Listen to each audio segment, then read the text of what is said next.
in the process. We may have done.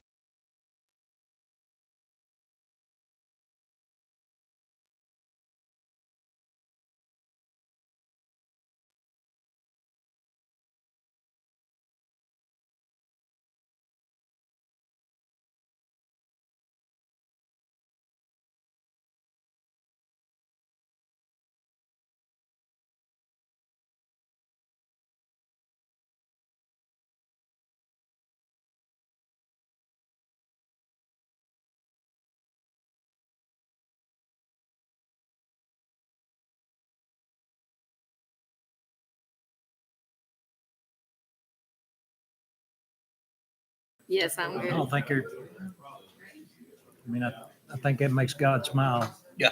When things like that happen. So. Good evening, everyone, and welcome to the City Council meeting tonight, the Greenwood City Council this Monday, September the 9th, 2024, at 7:04 p.m. Ms. Derry, would you call the roll, please? Yes.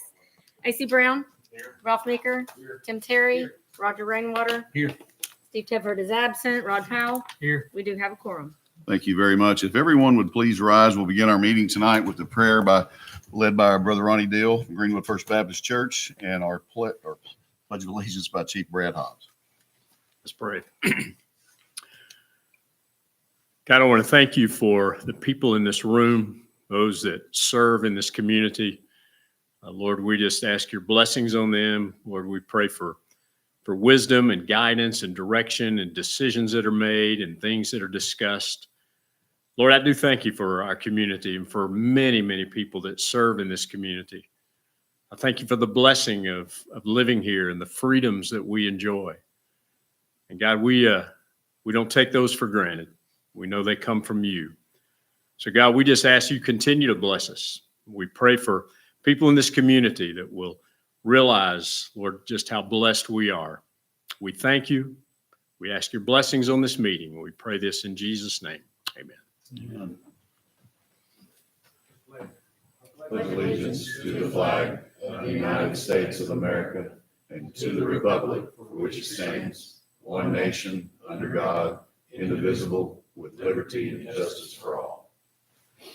Thank you. You may be seated.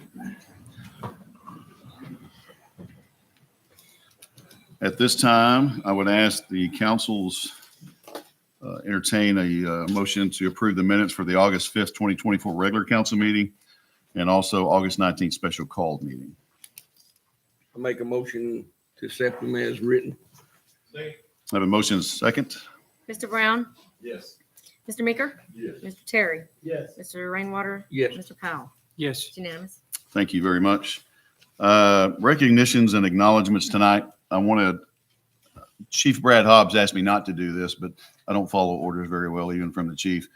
I want to acknowledge and thank the Greenwood Police Department for their very professional and quick action on the incident that happened last week.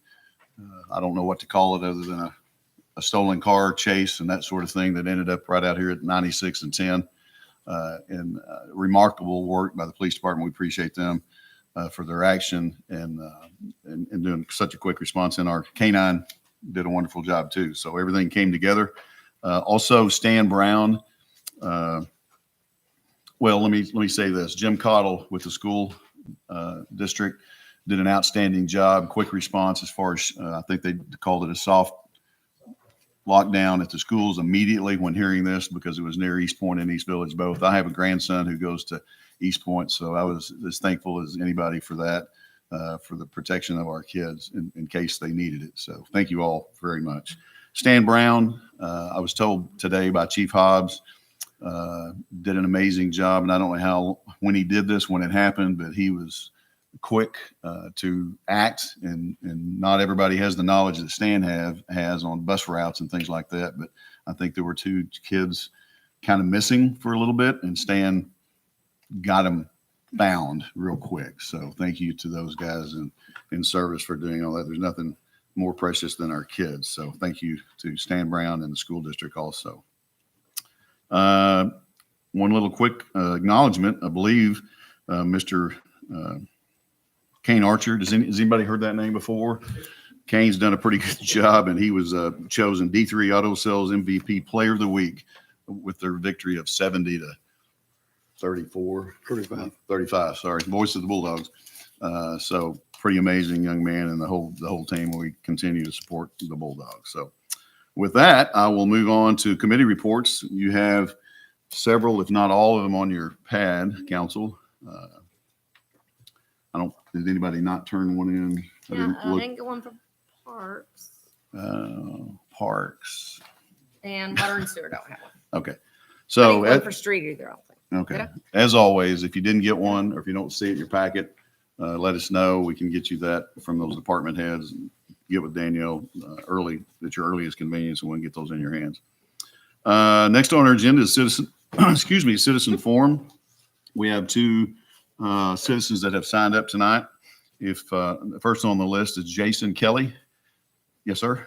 So if you'll accept the microphone, sir, and give your name and address just for the record, and then you have 5 minutes to. I'm Jason Kelly. I live at here in lovely Greenwood. So I love Greenwood. I moved here about 6 years ago, primarily for the schools. I had 2 kids at harvest time, and we adopted the third one. And I was paying a house payment to a private school, and I said, "Let's move to Greenwood. It's time." And no regrets. I left my 3rd grade. He's in pit bull practice right now, and my wife relieved me so I could come here and talk to you. I've never been to a city council meeting before, but or had reason to, but I'm here, and it's basically a first world problem. I understand that it is. The 2 new stop signs on Moto Bridge are just why they're so irritating to me, but they are. I think they're a nuisance. Sense test, and I believe that they hold up the flow of traffic in an unreasonable manner for people like myself that don't speed through there. And I know I'm not a civil engineer. I know that. I'm a nurse. And I was in business before that. But I've never seen stop signs that are at an intersection to a small cul-de-sac with basically no cross traffic. That's just my biggest complaint right there. Now, and it's a first world problem, I get it, but now I have to stop 2 more times on the way to work, on the way to, Walmart, every time I come and go. And I'm sure, 99.999% of the people going through there are going straight. And it just doesn't feel like a stop sign is the answer to that spot. I put a few notes in here while I was sitting at practice. I'm gonna skip through most of this. I think y'all understand where I'm coming from. But there's a lot of people online. There's a lot of chatter. I get it on Facebook and everywhere else. There was a lot of upset people about those 2 stop signs. And it's easy to join into the disgruntlement. I don't know if anyone else here is complaining about this but me, but here I am. I figure this is the spot to be to present this. And I read the notes from a previous council meeting where another citizen complained about a new stop sign. That's at, I don't know. I haven't even drove over there. But I do know that our beloved Mayor Kinslow promised that it could be removed just as quickly as it was put up if it's, if it's not the best approach. And that's what I'm asking here is on Meadow Bridge, what would it take to do just that? To take a better approach that doesn't just stop people when there's no cross traffic for no reason. And the last thing I want to say, I don't know how much time I've took, but I appreciate your efforts. I think in my email I referenced to you that probably a lot of the time and work you do goes on behind the scenes, and it's underappreciated. And so I wanted to acknowledge that publicly. Thank you for your time. Thank you, sir. I would like to address a little bit, if you don't mind, just to help if it, because we've spoken by email. And first of all, I want to thank you for coming in the manner that you have. A lot of people don't do that, and I appreciate you coming in person and talking about it. You're right. Everybody, or the thing, what's it called? Whatever that website, that thing is. Hey, Greenwood, what's happening? Oh, yeah. So that gets a little out of control for sure. But thank you for coming and appreciate your input.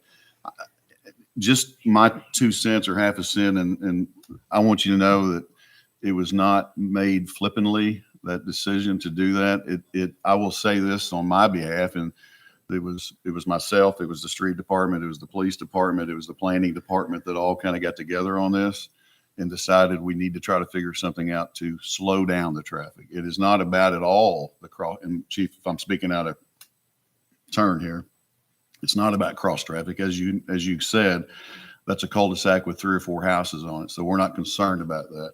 What we were concerned with was, and still are concerned, is the speeding. We did get complaints. That doesn't mean we don't get them all over town, but we discussed the idea of speed bumps, speed humps, speed other things, valleys, I think they call them. That didn't seem reasonable at all. And I know you mentioned this didn't seem reasonable, I think, or something like that. And we understand that.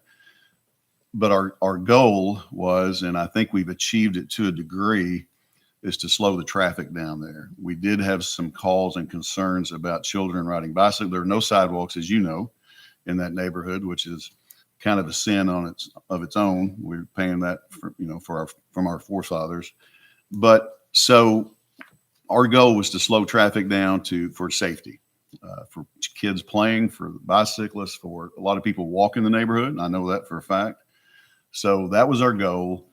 We've had a few, I'm not going to say we've had a lot. We've had a few compliments of that. Thank you for doing that. We feel a little safer.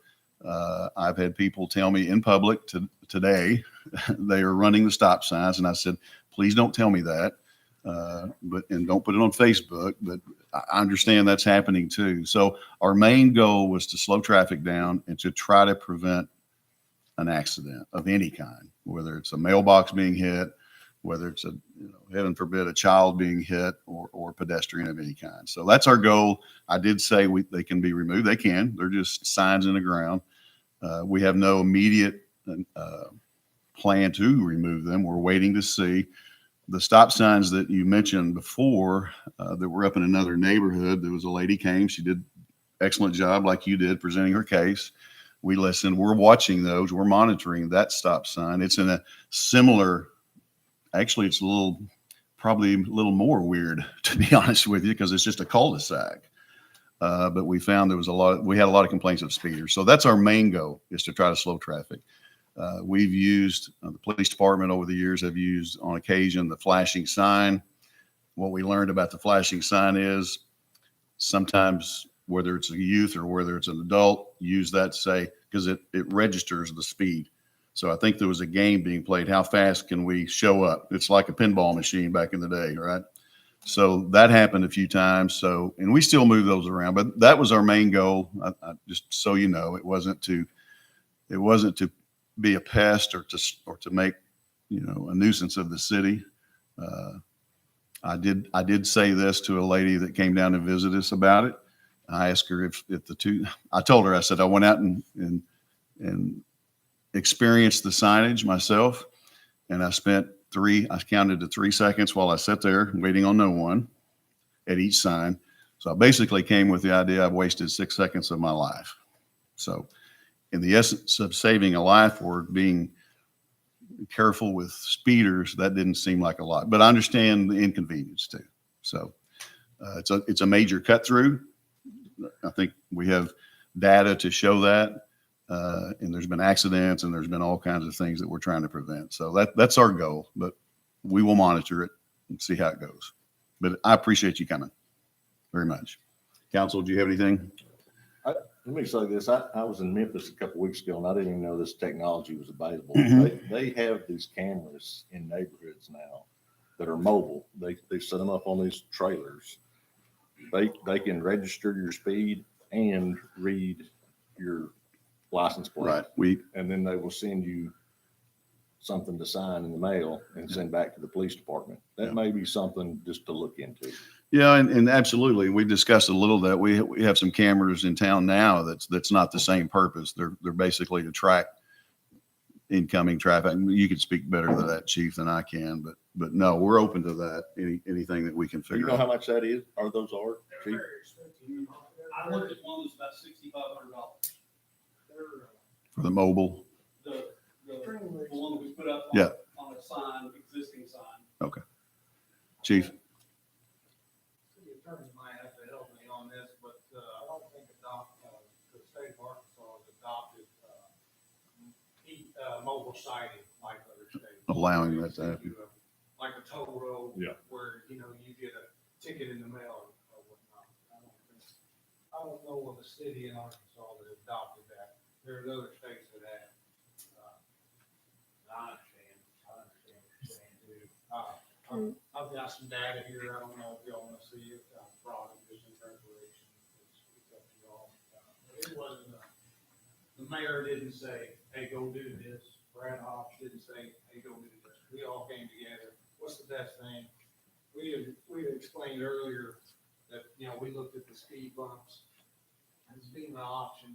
It's really not an option. The cost is just not, it's so expensive. Put speed bumps in, and then you've got the drainage issues. You've got snow plows when they come trying to clear the roads, and you can pull up, half the street. The stop signs were the most feasible and economical option to help the people that live, the neighbors that lived out there that was complaining. If you don't live on that street, you probably don't really care, honestly. But if you live on that street, people are zooming by and you're trying to walk on a narrow road with no sidewalks, you probably kind of get aggravated, getting ran over. So, as we spoke before about the stop signs, there's no immediate, no more stop signs going in that I'm aware of. The street department may know of more, but that's it for now. And like the mayor said, we'll go back and I've heard from some neighbors of Mr. Sun that lives out there as well, but they're already seeing a decrease in traffic out there. So that road was never designed, I think Mr. Powell mentioned before, that road was never designed to have, I think, you have to correct me, I think it was 8,000 volts on a weekly, on a 7-day period, 7,000 cars on that road. And that was 2 days when school was out. Friday, Monday when school was out when we did that. So you're roughly, it's reasonable to say there's 9,000 vehicles on that road in a week's time. And that was just an economical way to just try to slow the vehicles down. And to say that there's no car wrecks on there, I read some of that, but that's just not the truth. I've got pictures here of a full airbag deployment hitting a brick mailbox, So, and that was just last year.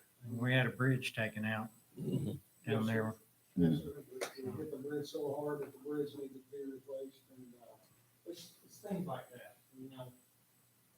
I don't know what the stop signs cost yet, probably, versus what a bridge costs, and that was the reason behind it. And, I understand it's frustrating. I get frustrated myself law enforcement.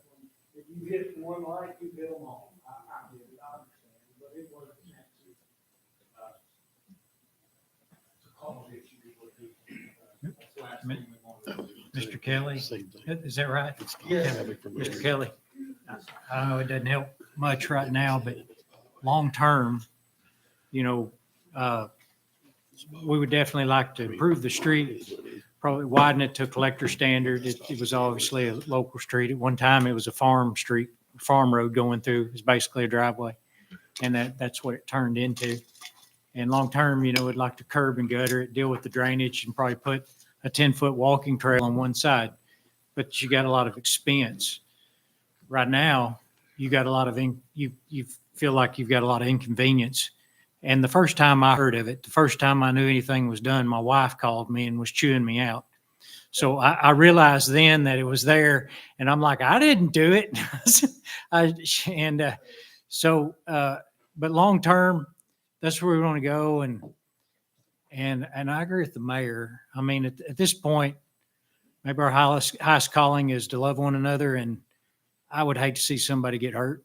I'm talking about somebody out there walking, somebody that's trying to raise young kids, and people, they do fly through there. And there might be what the solution was now. Maybe there is something better, but I think long-term, just know as long as I'm here, we'll be pushing to try to fix some of these areas to deal with some of the traffic through town so it's more expediently distributed through town.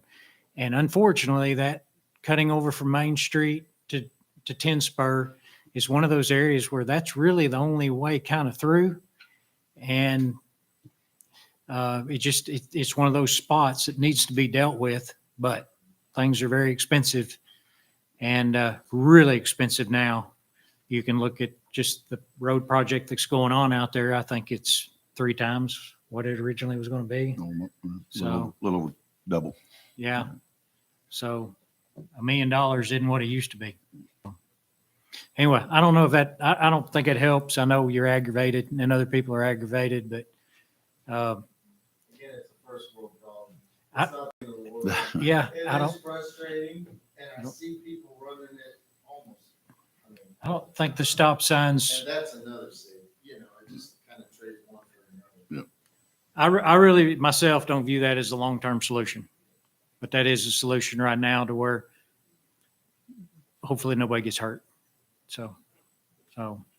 Anyone else, council? Thank you, sir. Mr. Sayers? Maybe on the same issue, I think. Yeah, if you don't mind. No, you're fine.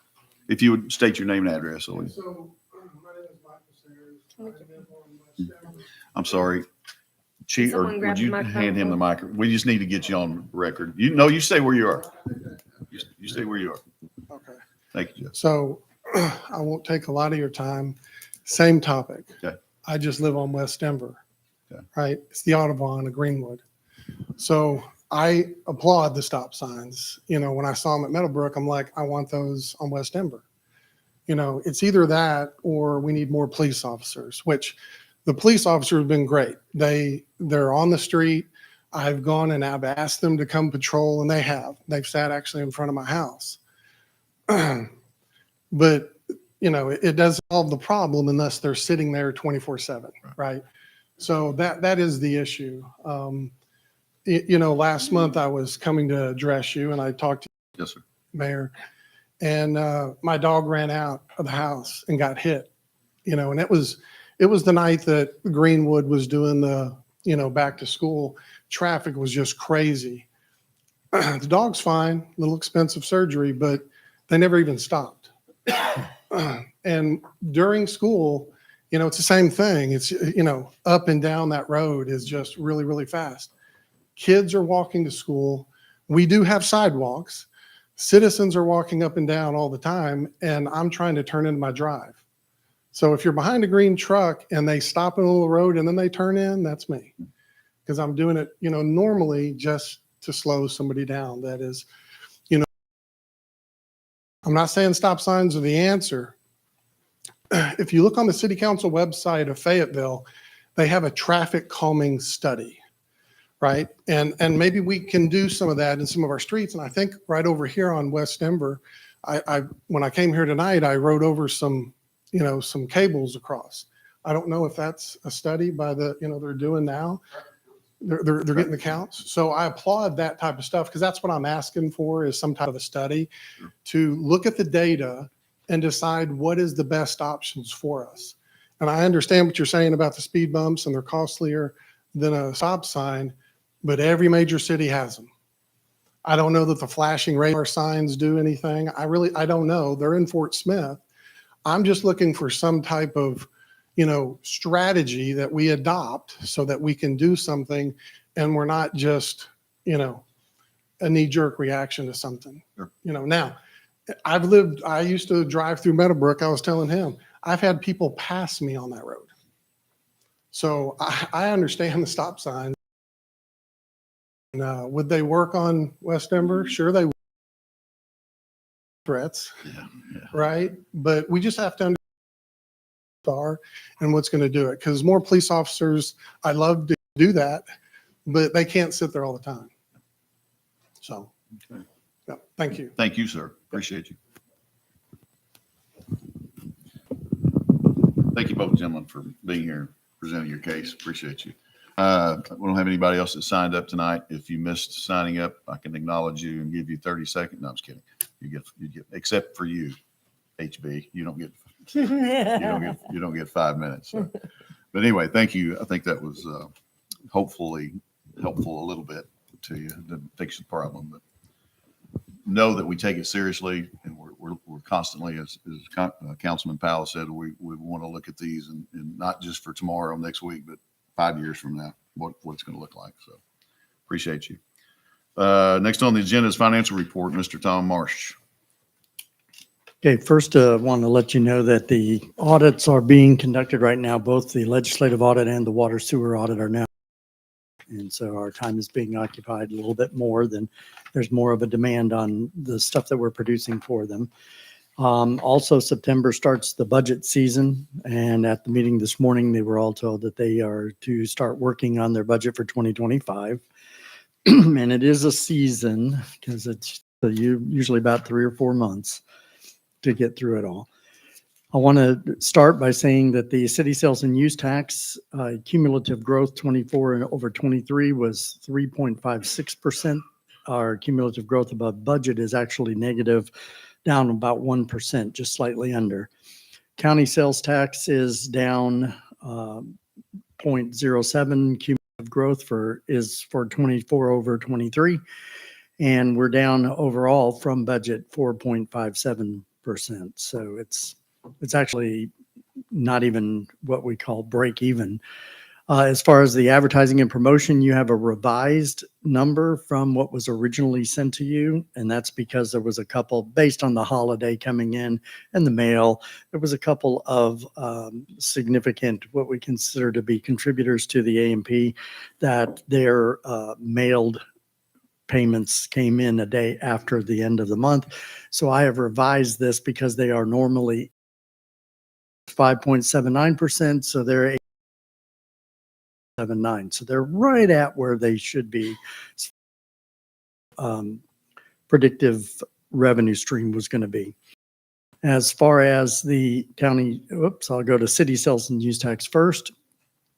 What you're seeing here is the numbers. If you look up at the very top, right up there, you will see that we were down 2.25% month over same period of 20. And that's what lowered us down. We still have a cumulative growth. There it is. We still have a cumulative growth of 3.56%, but it is below what our budget is. I expect that to rebound a little bit. I'm hoping that it comes back up to right around what our budget was for the city sales and use tax. The July period of any collections and things that happened during the holiday period that came through will be next month. It'll be September's revenue stream. So we'll see what happens on our remitted collections for the month of July through September. As far as the county is concerned, county actually had a pickup month over same period of 1.3% positive, but it still wasn't enough to rebound us back to a cumulative positive territory. We're still at 0.07%. And that's actually down. We budgeted 4.5% growth there. So the county is still lagging behind. And I'm basically going to go ahead and commit to the fact that that is going to be a flat budget. It's going to actually end up being right at what our previous year's balances were. As far as the cash flow is concerned, the percent increase for the fund balance in 24 was 8.39%. We had a net increase in cash for the month of July of, that should have been August, 77,379, and our net increase in cash was 1,000,003. Again, the 750,000 for the loan that was taken out is still money that's there that has not been spent. It is in our coffers, so that's what's kind of artificially affecting that cash flow. As far as our capital expenses concerned, I have shown you two numbers, one being the year-to-date with our current budget of 15,716,000, and one showing the adjusted amount for the water wastewater CIP of 1.5 million. That has been removed from that because they have committed that to 2025. So just to show you comparatively where we are based on our current spend of 2.1 million, it's 13.49% all in city and or 14.91% if you were to take out the consideration of the 1.5 million. I do want to show one other thing here, and this is the advertising and promotion. July's numbers for the Freedom Fest, for instance, are in here in the month of August. And what I wanted to bring out in this is that you will see July's numbers versus what we collected in August is July. The revenues that were generated in the sale of prepared foods came in the month of August. Every single month of August had an increase with the exception of 2020, which was the COVID year. So July, there is an impact from the Freedom Fest in at least the prepared food. And we had this discussion, the mayor and I had a discussion about it. And what I did see is that in September, to show that that is an anomaly or a blip as a result of the Freedom Fest, September's numbers you'll see are lower. So those increases did happen as a result of the draw of people into the actual city on the A&P side. We'll do the same kind of an analysis once I get September's numbers to show July versus September to see if there was any significant or realized blip in the revenue stream from the Freedom Fest. So just wanted to point that out. And that's one other thing that you have in front of you. You didn't get it in your actual package. I put this together after that was emailed to you. This is your report on the actual capital expenditures and capital improvement process. It's the tied to everything that you just saw on the previous screen about 13% spend. That's all city departments, all their projects, and what they've spent on those projects year to date. So if you have any questions of them later, you can always ask. And that's it. Tom, do you think, I mean, you say that on the county side, you know, you probably already say about it, just a flat budget. You know, do you think that, is there any kind of tweaking we need to do between now and the end of the year, or do you think we can go along okay? Well, right now, based on what the actual operational expenses, they're living within that revenue stream right now. They're, for various sundry of reasons, they're not at a point where they are overspending in the operational side. So I don't see it as something that we need to rush and do. It's not really a major dollar departments based on how we divvied up revenue stream to them. So right now they're under budget. Everybody's living within that revenue stream. So if it gets to be a little out of hand, we may look at an individual department, but they are realizing it is what I'm saying. Anything else for Mr. Marsh? Thank you, sir. As always, appreciate it. Every time Mr. Marsh is speaking, I write a little note, say buy local. So that goes for our department heads. We talk about this. We didn't talk about it this morning, so buy local. But that's important to the city of Greenwood for our revenue and what we can do. So If a department does not buy local, or they spend outside of the city of Greenwood, the city sales and use tax doesn't just affect them. It affects three other departments. It affects, if fire doesn't do it, then it affects street, parks, and water sewer. If water sewer doesn't do it, it affects the other three, because that's money that's collected for all of those departments. So it's not just them that's impacted. And a department that doesn't get any of the distributable city sales and use tax, in other words, the tax isn't designed for them, they affect everybody. So it's major important for the things you guys want to do, the capital expenditures you want to spend to buy local first. And I know it's tough. I've lived here all my life, right? And you to jump in your car, your truck, and to go 10 minutes north and get what you need from Fort Smith, whether it's at Walmart or wherever. And if you're in Fort Smith eating, you buy what you need. But my wife just hates it when we leave somewhere and she goes, "Where are you going?" I'm going back to Greenwood to get gas. She goes, "Yeah, but we're here." So it's a good habit to get into. It's nothing new. Every mayor, probably for the last however many mayors we've had, has probably been preaching the same sermon, if you will. But it's important for us to keep that tax revenue. We were privileged and honored to have Mayor McGill from Fort Smith today, along with Sheriff Runyon and Chief Baker from Fort Smith, and they ate at El Palenque, and I thank them for that. I didn't get invited, so I was a little mad about that, but they ate over there and spent. Mayor McGill was very quick to tell me he left some sales tax money in our city, and he knows I'll do the same thing probably next week in his city. So it's important. Yes, sir. One thing there too is, I mean, buying local is, I agree with you, everything you said there is very important, but you can also do that as online as well. Sure. Yep. Anything you buy online. As long as your destination. Is here, yeah. Yes, if you buy and have it shipped in its destination, Texas, it doesn't affect us. So you have to buy local and have it distributed here. And eating local is a double bang for your buck with the A&P commission. That's right. So, That money we get, that money goes back out to the community to help. the fair, whole the bunch of rodeo, people. and Yeah, all fair, kinds rodeo. of stuff. Yeah. So, all right, that's my sermon for tonight. Brother Ronnie, how was that? Is that okay? And we could pass a plate right now. That would be appropriate to get some more revenue. All right, moving on in the agenda additions. Proud to announce that we had none this morning from the department heads. Any from council that you need to make before we get moving?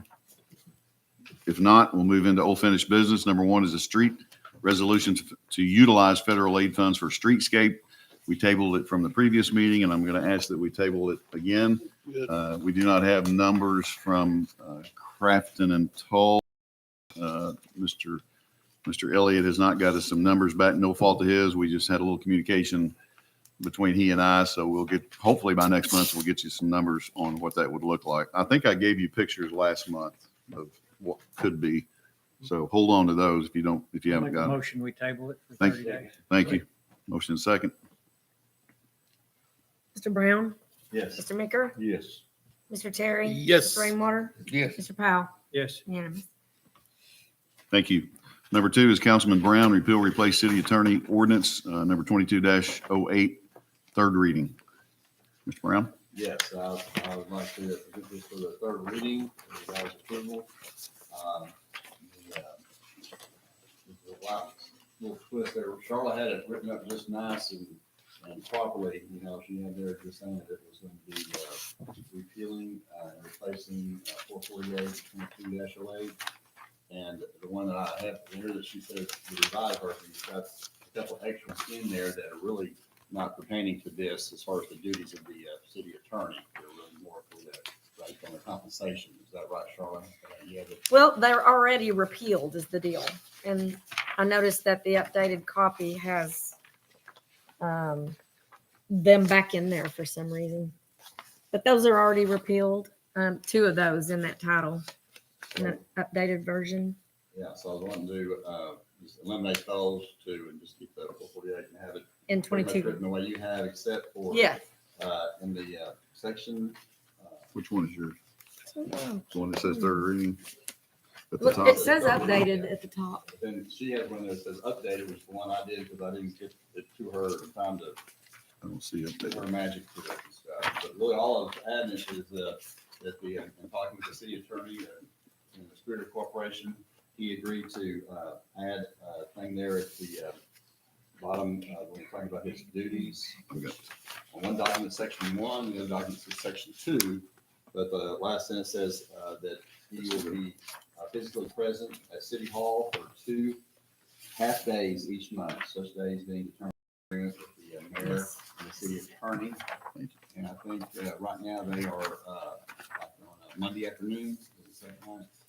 First and third. Yes. The first and third. Yes. Monday. He was here today, so I utilized that, as did others, I think.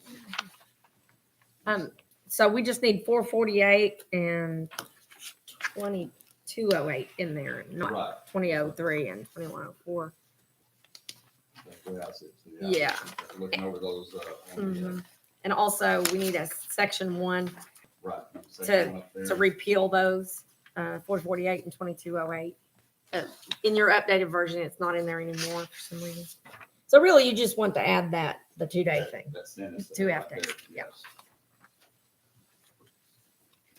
That's really the only material change you want, right? Right. Okay. Yeah. I sent that for the third and final reading. With my treasurer's hat on about the rate, like it just says $50 discount, but then it always says that the city attorney can adjust it with written, whatever. Should it have something in the ordinance about the council considering that every time, or is it just open-ended? You know what I'm saying? It's like, I mean, Travis wouldn't do it. But if he wanted to charge $1,000, it just says he sends us a letter and does that, an hour or whatever. I mean, it would be for anybody, not just him, any city attorney. It's there at section 3. Yes, it is.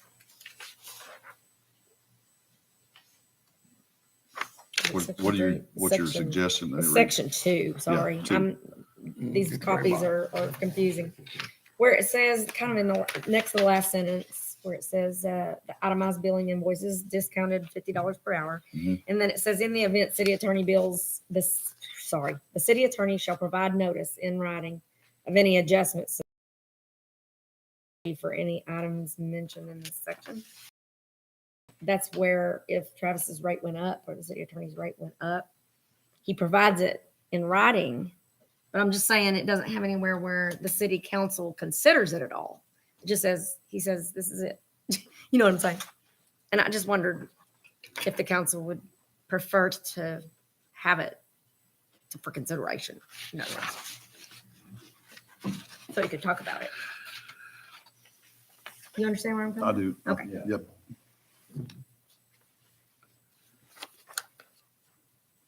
Gentlemen?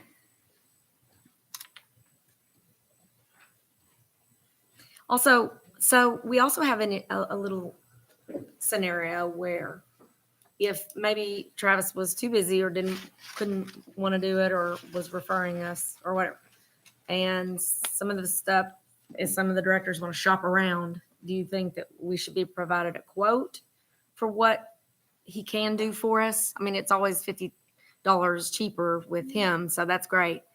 And that's very nice. But like, I don't even know how much another city attorney would even charge for, say, easements, or I don't know what all these directors want to do sometimes for an attorney's services. Should we get quotes on prices? I don't know. Any director have any preference on that? You know what I'm saying? Like if you wanted some attorney work done, and you wanted to know how much it costs with this attorney or another one, you wouldn't know well, I guess you'd know your per hour cost, right? And it's just standard. Yeah. $225, I think it is, something like that, an hour. And then they would just call around to the other city attorney or the other attorneys in town or whatever and ask how much should you, to charge for it. I think the issue I'm having here is business that deals with the city easements and otherwise, should go through the city attorney. I agree. I have told the directors that the city attorney would be the best one for Now that. that all goes back to what does the city attorney charge us for? I mean, we'd have his duties somewhere in one of these ordinances. I guess that's what the big issue is. Right. Plus with this city attorney, he has a lot of land and mortgage or whatever experience because he has that in his business. Right. I know that, his current salary is around 36,000. If we were trying to, hire him full time, it would be, somewhere in the neighborhood around 400 or more thousand, so I think again, What? you know, Say this what? was never meant to be what his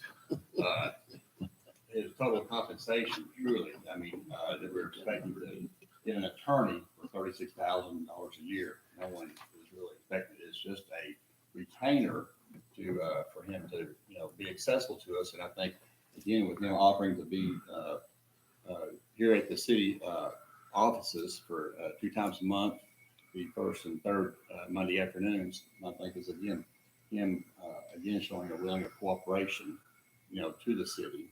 That has been nice for him being in there. I think he's been utilized.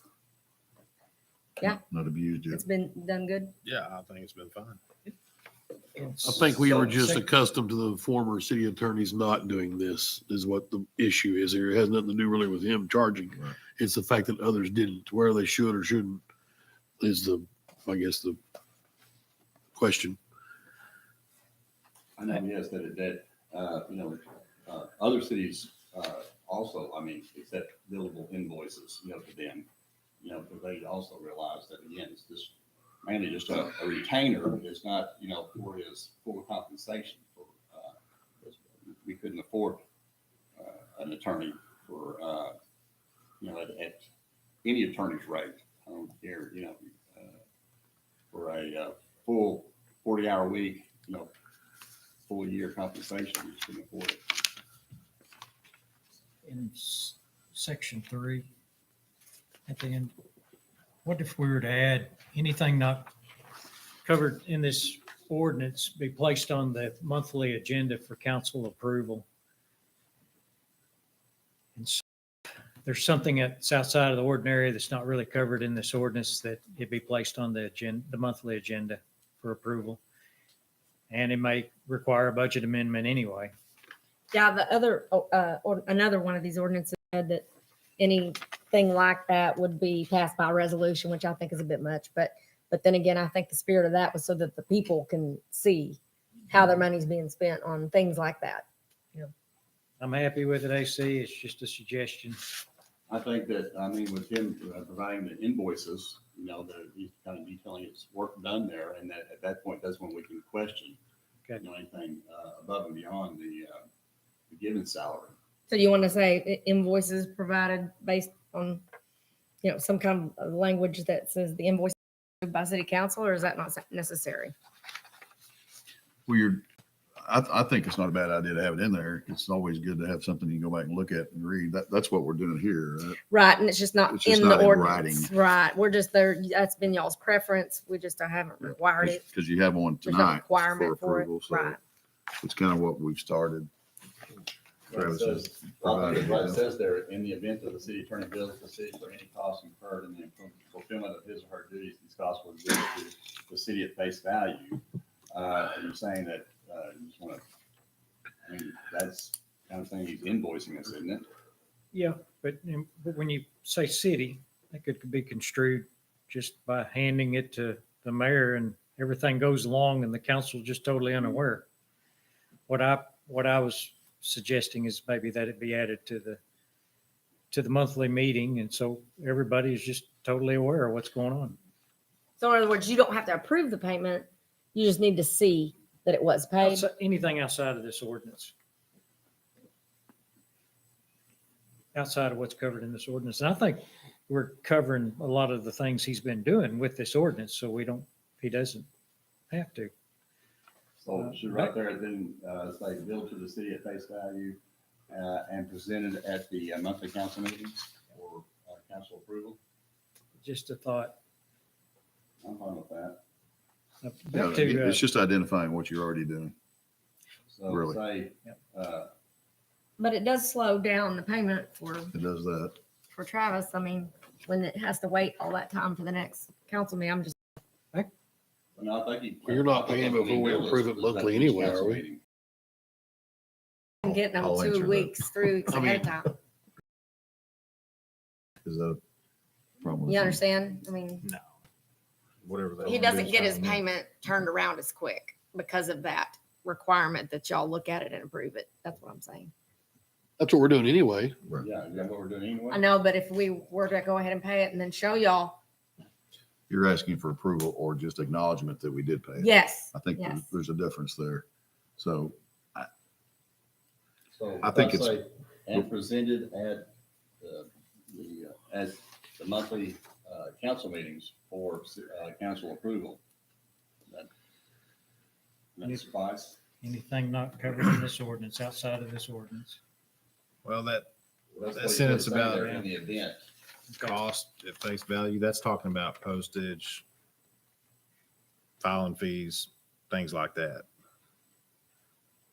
that we can That's- pay That's what without. that specific sentence is talking Yeah. about. For instance, too, when a director needs Travis's services, And presented he gladly agrees or whatever, but I think that some of these directors may not know we're gonna be charged for it. And then that happens and then they're all surprised, but because some of them don't know what's considered the scope of duties and what is not. Because it's wide and varied, which I'm not arguing that at all, or any of it. I'm just trying to do what's best for everybody, because we see the directors and what they need and, the city attorney, what he needs, what y'all prefer. We're just trying to get it straightened out. I would like to add in, it says there, in the event the city attorney bills the city for any costs incurred in the fulfillment of his or her duties, those costs will be billed to the city at face value and presented at city council meetings for city council approval. Okay.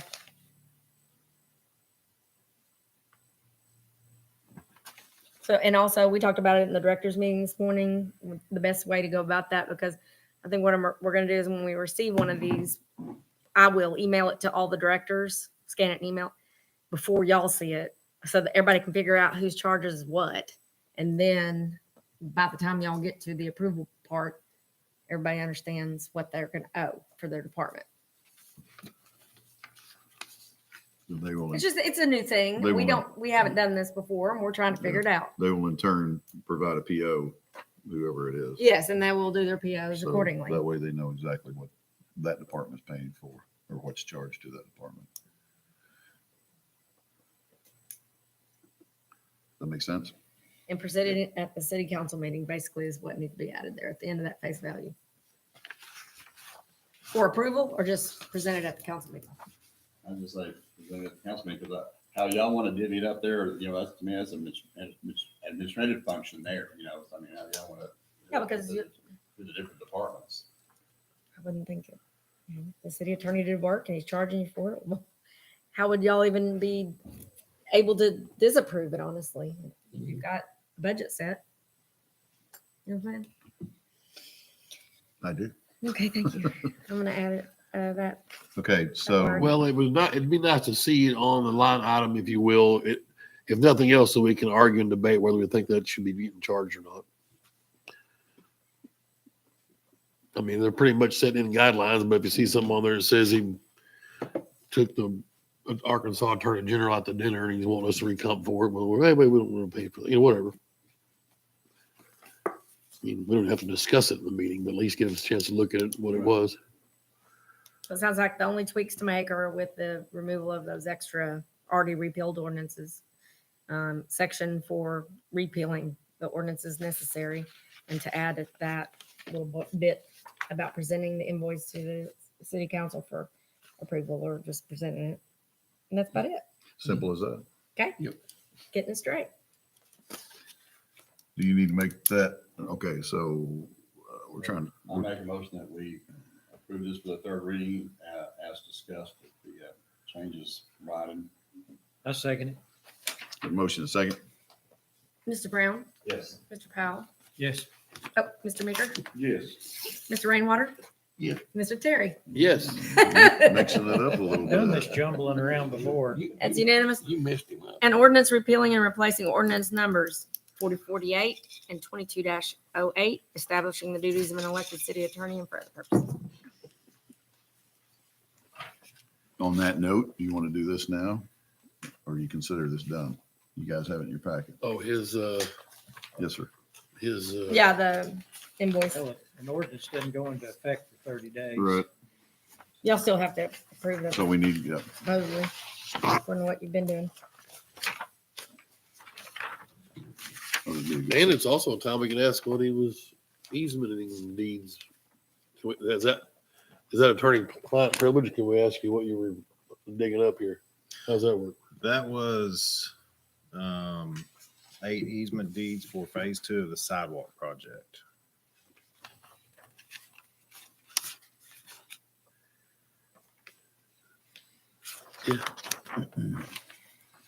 I don't know if Hunter has any updates on how that's going, but he was working on it.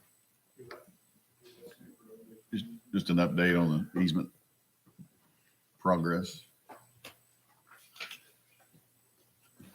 Of the 8 needed easements, I've got 6 secured, 2 pending. Should hear back from them hopefully next week on the status of where those are at. So hoping end of the month, easements are done. Danielle retired from easement gathering. This is Man, we're for getting the- stuff done now. That's fantastic. Oh, Fire phase 2, So you're down to just these 2? just 2. Only required 8 in total. I'll ask her later. I appreciate your diligence, Thank you. your work ethic. It was made a little easier for myself than Danielle had it. Yeah, When that turned over to a city street, we weren't required to be as strict with the RDOT standards. So we were able to pull a lot of the sidewalk location into the city right of way. So And that for made those- my job a lot easier. Yeah, for those in the audience that don't realize what phase 2 is, can you tell us where from and to where? Phase 2 will go from Denver Street there at La Fiesta all the way to Governor Bass Little, crossing the creek twice. Unknown how we're doing that at the moment, waiting to see a final alignment. The only easements required are going to be down towards the eastern end of that section. And actually crossing again over to the PD, right? Yeah, Parks. as a alternate path for the moment to avoid having to pay for pedestrian bridge. We're going to cross Center Street there by Harps, go over to, what is that, Old Hackett, and utilize the existing cantilever bridge to kind of get across the creek there, and then you'll cut back over to the north side of Center Street. I really appreciate your diligence because it seemed like I was for about 3 solid years. Danielle had it a lot harder than I did. It took that long. Yeah. I wouldn't. have You it. gotta go back. The 36 that you got, Danielle, I'm trying to help you here. However many there were, many were out of state. Yeah. Yeah, and not, a lot of them were very uncooperative. So, I worked very, very hard. yes, you did. You had Taco Bell and LDS Church, and there were some toughies. Thank you both. Rusty down there. Yeah. Yeah, I agree with Roger. Thank you both. Thank you both for your hard work Is it? and effort getting it done. I didn't know the sheriff board didn't know that. They do not. Well, I make a motion, we approve this invoice from the city attorney. I second it. Motion is second. Mr. Brown? Yes. Mr. Meeker? Yes. Mr. Terry? Yes. Mr. Rainwater? Yes. Mr. Powell? Yes. Unanimous. Thank you. Thank you, Mr. Michaels, for the report. And thank you, Ms. Smith, for your past work on those easements. Feel the love. We appreciate you. Number 3, city clerk bonding statutory requirement for clerk, police chief, and city attorney, table from previous meeting. Well, I don't really know a whole lot more than I did, other than I sent out this question out on the listserv, municipal league's listserv, and heard crickets back, literal nothing. And I mean, there's lots of people that see those. I mean, hundreds of people. And they just, I guess it's just not a thing that anyone does anymore, or they didn't know it even was a thing. Not sure. But you asked last time, Rod, for the minimum threshold, and I talked to Travis about it. And I'll get back to that. Travis, your thoughts? I'm sorry. Time out. Where are you at? Have you already moved to 3? Yes. Yes. We were wondering if you'd read 2 yet, because we voted, I think, to approve that. I did read it. Oh, I missed the reading. Oh, I was just saying on there that Bonding issue. do it. You talking about the bonding issue? Yeah, I asked you what your thoughts were on it because I said there was crickets from the rest of the state. I've not had it brought up anywhere else that I've been. And I think you might have checked around and got kind of the same response. I don't give bond anywhere else that I'm representing. And you look at that statute and it says shall give bond. That's usually a sign that it's an older statute. But it's still published as a statute. So I really don't want to say, oh, we don't need to do that. But I think it's up to you guys what you want. When it says shall and it's a law and we take an oath to uphold the law. Yeah. It doesn't say maximum or minimum. So I say minimum, whatever minimum is, let's follow the law. But it does say, as the council may require. That's the thing. It As doesn't far as say the shall. amount. It does say shall give bond, but as you may require, city council. So that's where the maybe comes in, and that do you So- want us to do this or not? So we Well, may what is the require, minimum? we may require $100. We may require 0. We may require 1,000. Is that right? I was talking more to the city, asking the city attorney. That was more of a question. Well, as she's saying, it says that we shall give bond as you may require. No other council that I work with requires it. But I'm not saying that we need to do what every other council does. I think that's up to you guys. If that's what you want us to do, then it is in the statutes for a reason. And then on that one is the chief of police one that I just read. And on the city attorney and the city clerk's one, that's in a separate statute, it says as by ordinance in each of these cities. Like it's always your choice is the way I read both of those, the way I interpret them. That's pretty interesting. You shall if you may. Yes, that's it.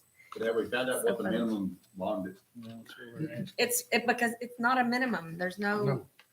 It's y'all. But the only minimum that I brought up was Teresa said that the policy for this has to be at least $100. You can't do it for cheaper. And $100 per month, I guess it is, or year or something, is like $25,000 worth of coverage. So is it $100 per month or $100 Yeah, per that's year? what I'm wondering. Is It's it- a month, I think. And I had it all 1,200 figured a year. up last time we talked about it, and I told y'all how much the computations were, and I don't have it in front of me anymore. Times 3. Probably in the minutes. Yeah, I quoted the minimums last time. Yeah. Let's see if it's in the minutes.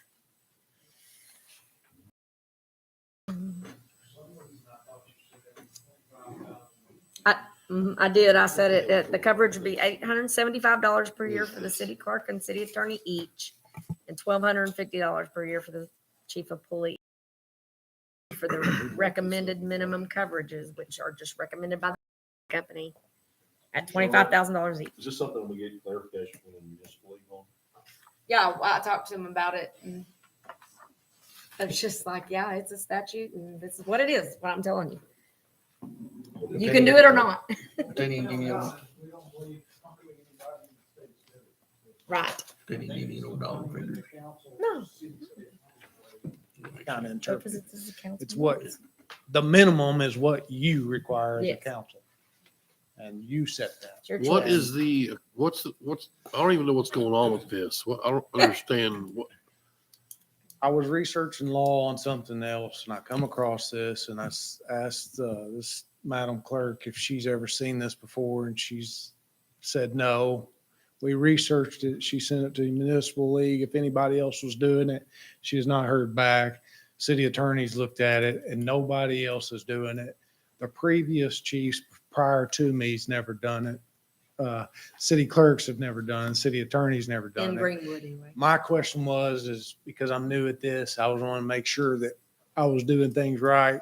Hey, can I get some guidance on this? And when she did research, correct me if I'm wrong, I don't have the numbers in front of me because we presented it last month, but it was very expensive. And I told the council, I don't believe I could afford it if y'all made us do the 25,000 minimum. So the minimum, I keep saying the minimum, that's what Teresa gave Miss Madam Clerk, but The minimum is what the council sets. So you could set $100, you could set $0. I commit to you right now in front of all of you, I have no intentions to violate the law or money. We joked about it this morning about, the sewer or wastewater has the potential to, that's probably bad to say in front, on camera, but like honestly, if you make a mistake in the sewer, the water, you got the potential to harm a lot of people, but they don't require those department heads to have a bond. So it's kind of funny to me that just the city clerk and the police chief and the city attorney, they don't require the mayor, they don't require the street department. So my ask is you set it at $100. I can pony up $100 bond to you, and I promise you that I will not violate the law because I don't want to go to prison. Well, and also to add to that, I did know, I've seen this statute, but again, nobody did it before me. We just don't. And I will specify that this type of coverage is for embezzlement. Yes. It It's really just is money. only that. And I think in the olden days, the city attorney probably collected fine money. The chief of police collected fine money. The city clerk dealt with the city's money, or the treasurer did. And I think it's where this comes from. But now we have so many separation of duties and audits, and it just. And we collect no money at the police department. We are cash. It's all money orders or cashier's check, and is audited by the state and Mr. Tom. And the only cash we have on hand is drug buy money, and it is audited by the state as well, which I don't have access to. There's mechanisms, internal mechanisms that there's only a certain amount of people in the police department that has access to that money.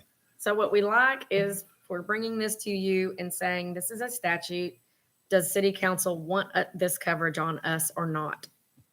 That is the bottom line. Here are the numbers from last month's meeting minutes.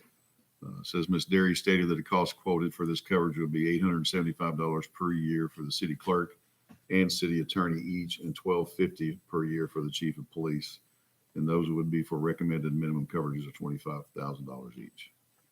Have we ever So been that's- audited by the legislative audit for this? Oh, you do? I'm sorry. And that's right. Every company. Our controls are more than adequate for the number of personnel that we have and the dollar volumes. The money deposited comes to the clerk, not all receipted, they go and audit and separate from us. So, let's say audit will be visiting them, doing their audit. Their internal controls as well as that. Maintain their flow. So the risk is low on this. And- Coverage would way far exceed the amount of exposure. Any money deposited here or brought into the city is handled like the numbers are carried through 3 and 4 different times over on the same transaction. So we all see it. And then Tom and I do the bank recs, and we do them every month. We switch them where I've seen what he did last month. He sees what I did. Chief, will you be able to sleep at night if we just go ahead and keep kicking this can down the road like we have every other year? I'm fine. I'm fine with it. We've not allowed the chief to read any more law books. I'm at the mercy of you. So I'm at just the say it on mercy of record? what you require. Honestly, don't think it's Title V. necessary. I mean, it says, if it's shall, if required, I think it says if required, and I don't think it's necessarily required. Shall may, yeah. Shall may. I think the may kind of. Shall as You feel may that way? be required. Shall as they Shall require. as may Right. be required. And let's just leave it alone. And I think that gives us the option to require it or not. I think we would feel better if we just said on record that you chose not to carry this coverage. That's it. Right. The council just Yeah. said, hey, we'll give you the blessing. We don't require a bond. Yep. If that's what you, that's what you, We give Well, you we're your looking for- blessing. Shall may be. Lots and lots of talk over just this one little thing. Did a lot of. Yeah. So what's the action of council? Nothing. Nothing? Moving. No action taken. Yep. No tabling, no Okay. nothing. Thank you, chief. Number 4, emergency clause adoption on ordinance 2018 authorizing mayor to waive fees. This was, as you recall, we had a special call meeting to look at this issue when we had a storm that came through several weeks ago. The irony of it, if you will, I believe Hunter told me today we've had one request for said permit. I still think it's a good idea. It's there. All it's waiting on is for you to pass an emergency clause on it. It was passed by the members that were here, along with me making the quorum. So I still think it's a good idea to have it in case we all know we're going to have another storm someday. I'm not trying to jinx us or anything, but it would be beneficial to the citizens. One thing that I was just wondering on this, kind of referring to the previous ordinance, 1211 stuff, it said in section 3, it said the city council shall be notified of any permit fees waived applicable to this ordinance. And I was just wondering, how will we be notified and when would we be notified of any permits waived? Tell me where you're reading that, Councilman. Section 3, the very last sentence. Okay. I mean, at first blush, I would say if you give permission to do it, you'd be notified at the next meeting. The meeting following the action. Meeting following, yeah. I mean, if I waived a permit fee the middle of this month, you would be notified at the October meeting. It had a big storm come through September 8th and I waived 5 Yeah. people's fence repair. Correct. I think after the period, we ought to put it, notified at the next regularly scheduled Yeah, council meeting. I mean, that would be what I would do. So right after the period where it says ordinance period, and then add that. Well, you've already adopted this ordinance. Yeah, it's been. I'm sorry, I wasn't at that meeting. It's been adopted. So We're you just- can't change it now unless you do the whole thing over again. That's fine. Mr. Michaels, you want I can fix this. In my permit software, I submit a permit report monthly from the previous month. I can add something that states whether a permit was waived, a fee on that report? to that report. It's pretty easy. Which means you'd be getting it, because you do that prior to the council meeting, 2 weeks or a week or something, I don't know. The day before, at the end of the month, I Okay. submit a report Okay. to Sonny and Charlotte. So it goes on to the next meeting. Okay. That'd be easy enough to do. It'll be on your report. Thank you. Then I'll make a motion to adopt the emergency clause. Second. And a motion second to adopt the emergency clause. Mr. Brown?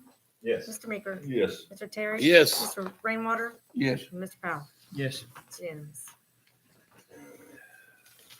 Thank you, gentlemen.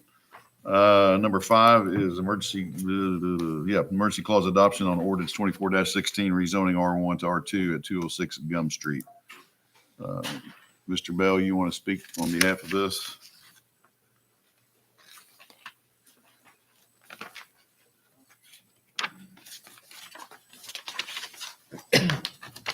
This was also on that agenda Yes, presented by Mr. Brown, I believe. Yes. Okay. this was a rezone on a piece of property over on Gum Street to remove a mobile home and construct a duplex. And it was approved from an R1 to an R2.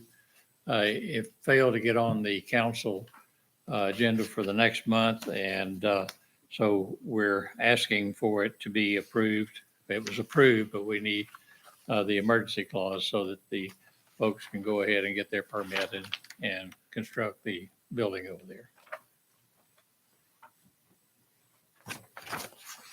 Was it tied up in the planning commission, the reason it didn't make last month's meeting? No, it was, it just fell through the cracks. It was the next meeting, my wife had knee surgery and I was out of town and it just didn't come up on there. And then, the next month we forgot about it. And so they came in and we says, we'll do what we can to speed this up. They talked to Mr. Brown and he wanted to make sure that it got through. So it's going to be as though it went on 3 readings, basically. Gotcha. Because this occurred like, back in April or. Yes. And it was supposed to be presented to us, I think, at the, either the May or June, council meeting. Yes. So I make the motion that we, adopt it on emergency clause. Second. Motion and second. Adopt. Mr. Brown, Yes. Mr. Meeker, Yes. Mr. Terry. Yes. Mr. Rainwater, Yes. Mr. Powell. Yes. It's Thank you. unanimous. Good. Yeah. Thank you, Mr. Bell. Motion we pass this ordinance. Yeah, but- all right. Number 6, city clerk treasurer ordinance adopting 2025 millage rate. First reading. Tim, was that really? Yes. I Put it make a on first motion we reading, pass Tom. this ordinance by first reading by title only. Second. Motion and a second. This Mr. is Brown, Yes. Mr. Maker. Yes. Mr. Terry. Yes. Mr. Rainwater, Yes. Mr. Powell. Yes. It's unanimous. An ordinance assessing a 5 mil tax on real and personal property within the corporate limits of the city of Greenwood, Arkansas for the year 2025. That sounds like a big year. Okay. Just for, Declare an emergency in front. just for the, hey, Greenwood people think that we're trying to push some tax through. This is just a housekeeping deal we do every year. You can go back and do some research if you want to comment about me on the website. So always in the past, we always did it under emergency, and this time I actually thought, well, we'll just put it on first reading. We've got a couple months here, so you'll see it next meeting. Thank you for your transparency. Hey, I'm here. I'm here for the people. All right. Thank you, gentlemen. Number 7 is Parks resolution of, who woke Casey up, by the way? 'Cause I know. I looked back there a while ago and he was out. Authorizing application for Trails Grant. Department of Outdoor Recreation has reinstituted the Great Strides program, which is $250,000 non-matching grant. So they just dole out $250,000 to you. I just need a resolution. So we can- Non-matching. Non-match. Well, yeah. We're not required to, Dole it out. yeah, pretty much. I'll make a motion. We adopt the resolution. Second. That's not even considered a blank check, is it, Mr. Powell? No, Better than that. That's that better. is not. We have a motion and a second. Mr. Brown, Yes. Mr. Meeker, Yes. Mr. Terry, Yes. Mr. Rainwater, Yes. Mr. Powell. Yes. It's unanimous. Bring us the money. Thank you, sir. Where, do we know where it's going to be applied? Has it got to be applied to trails only, or I guess I should have asked that or maybe read this. The idea is that we're starting soft surface trails around the lake. So this will be $250,000 worth of soft surface trail around the Greenwood Lake. In addition to what you have, obviously, or is this doing something with existing trails? Existing trail, So what's it doing for the existing? widening it, and it would be gravel, contained gravel. Good luck getting it there. Well, the first time they did it, they said we couldn't do it either, but they did. But your point, I like the idea, not that you need my approval, but it's a good idea because I think it's underused as it is. And if you do this If you build it, they will come. Exactly. That, and it makes the current trail a little more ADA. Right. And I would suggest, if I may, publicly, and I know you guys work on this. I know it's not in the budget this year necessarily, but I think there needs to be still some recognition out there for Mr. Lejeune, who initiated that first trail. He's the one that got the company out of Northwest Arkansas originally. I'm not saying it has to be $100,000 sign, but I think that'd be a nice addition Got it. at some point. Understand. Yep. Okay.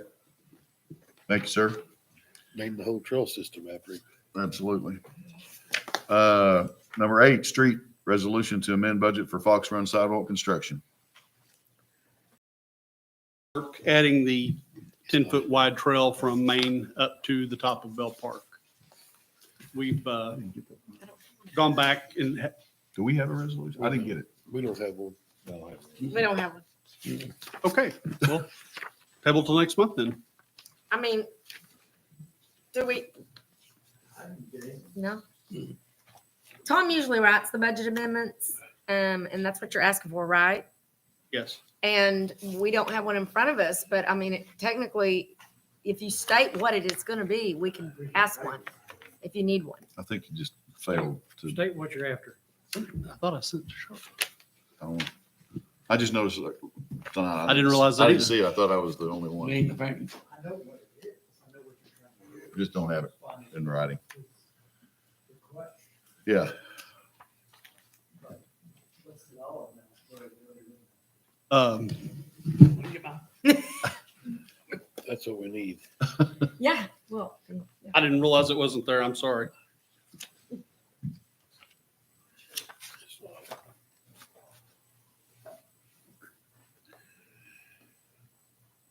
I can wait. I can wait a month. We're not going to start till next month anyway. So Do you have numbers? I can find it here. If y'all want to move on to the next one, I'll give you the,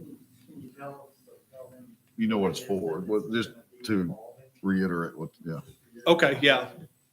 So when we came back and asked for a little bit of more money, a little for this, and after looking at the plans, it was requested that we change the 5-foot trail to a 10-foot trail. One of the things that I noticed was when we were trying to, and the plans have been redrawn about 3 times. When we did the first set, we had to claw back to meet the budget guidelines. Then the rock clause came in. And so the pad changed, so we had to change the elevation of our road. So we took the 5-foot trail from the top, from the pad to the top of the park out and just left the single lane. So this is adding that back in and widening it 10 feet. Also being prepared to have lighting at some point on that trail. So putting the conduit or whatever need to be in underneath. Now, they said they would leave a Sleeve it. sleeve or something so that we could.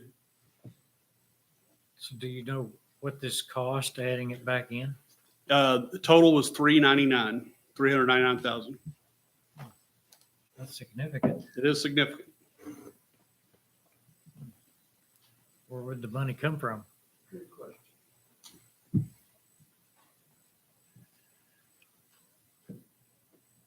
We could shift some other things on the project and take some in and take some out.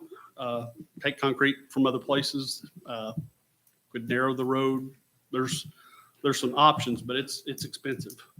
What was the reason to go from 5 to 10? So it would be more like a trail as opposed to a sidewalk. Because I thought it'd be better at 10. I Is didn't know it this was in any way incorporated in $399,000. the Bell Park area? Well, I'm going with this because I'm talking about where the money's coming from. I mean, does the street specifically always pay 100% for all the trails we've got put down? I mean, we just got 250 grand through the parks for some trails. Well, the ones that we've done have been through the grants that we've had. And Doug goes back to before that with the trails that were done.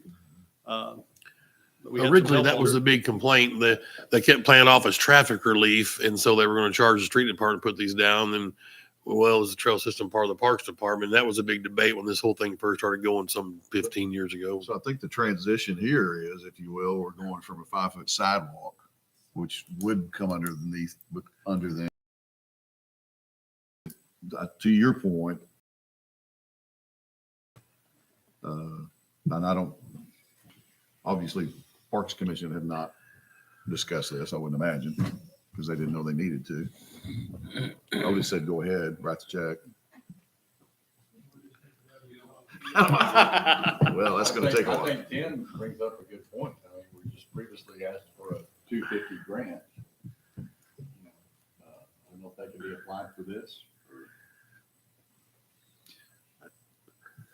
Well, I think you need to, I think that would, not to speak out of turn, but the Parks Commission would need to be, If you did 5-foot sidewalks all the way to the top, it'd still be another $200,000.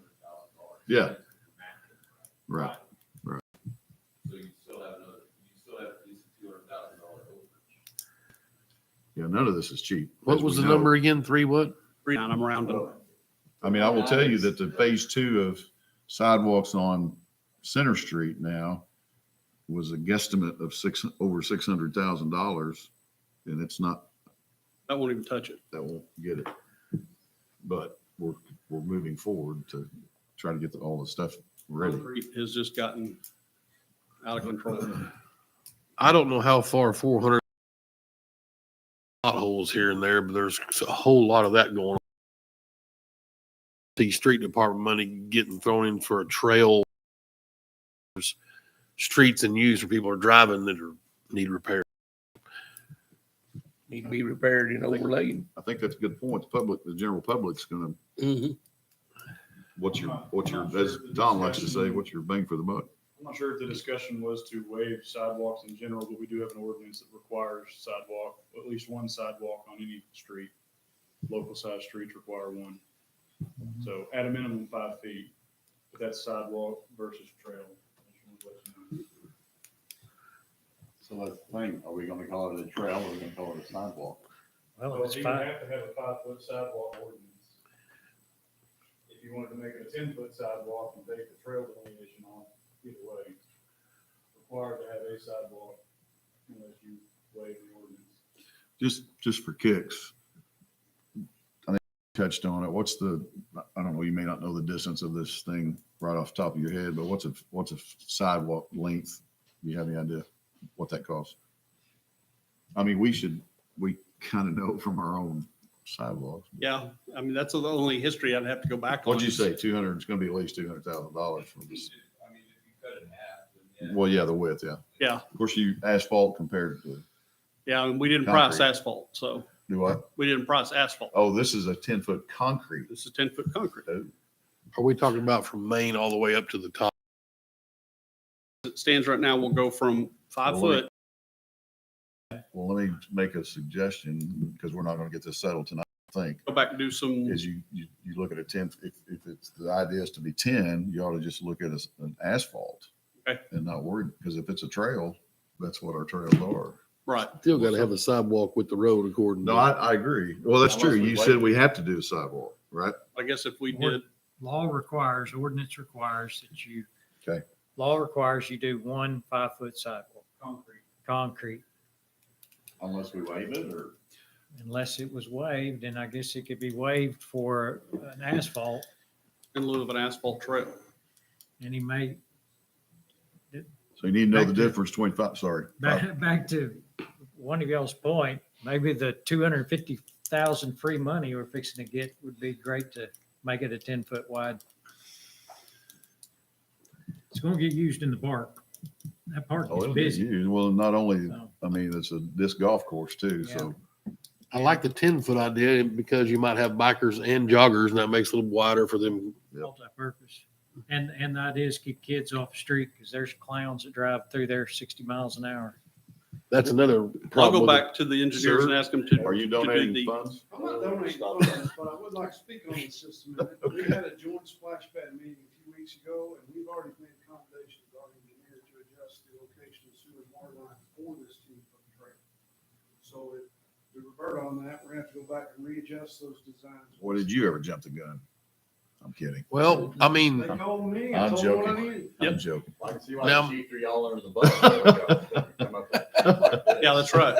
now, let me ask you this though, if, Interesting tag team. I don't know which way you went with the sewer and water lines when you went to a 10-foot, but Well, we had to push the sewer line closer into the splash pad property because they moved that sidewalk or trail further away from the road and then extended it out 10 feet. So it's actually pushed into the park further. well, if there's not a, I mean, if there's no issue with it there, Right. even shrinking this back down to 5, it shouldn't be an issue with it staying there, right? Or wrong? No, there shouldn't, but we did have to relocate some manholes, and I think, if I'm not mistaken, there was a turn into the parking lot. Yeah. And we had to shift some manholes around for that, so I don't know if that trail shrinking back down is gonna change that any or not. So you've spent money on engineering Yeah, that to was- About 3 weeks ago. to accommodate. We've got another meeting on that, where everything should be updated next week.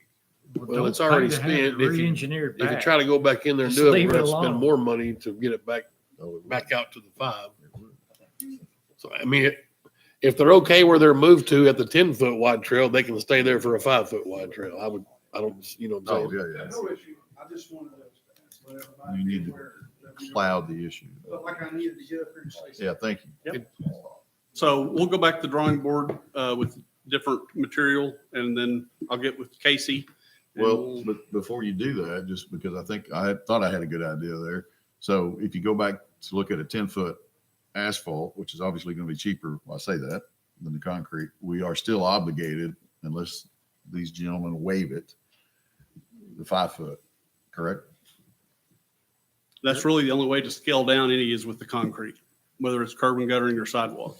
By law, you're obligated to 5 feet, Right. but it looks like you could go back and recalculate and may actually put it on paper as a resolution and bring it back and go back and talk to Casey about maybe they've got this money they're after right now, maybe utilizing that to increase it to 10 foot in a park.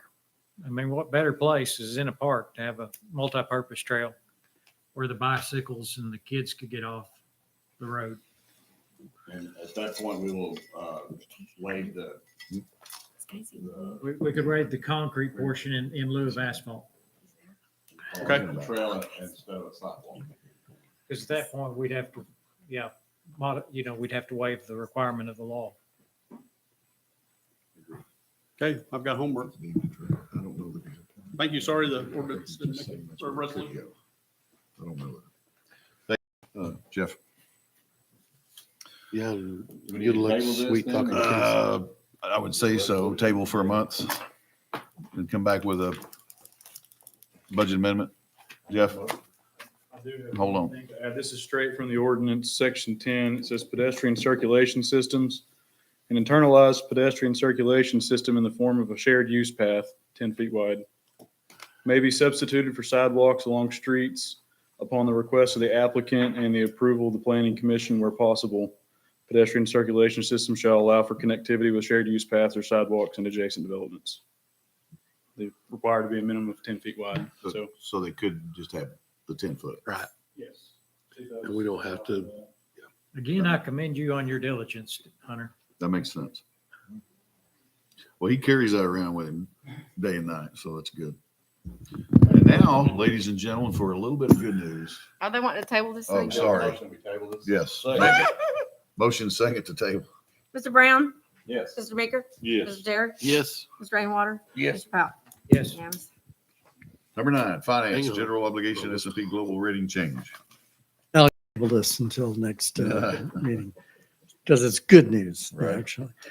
Back in September, around the 17th, we received an email that the ratings, S&P Global was going to rate or reevaluate our bond for a rating for the traffic relief for the road project that we had.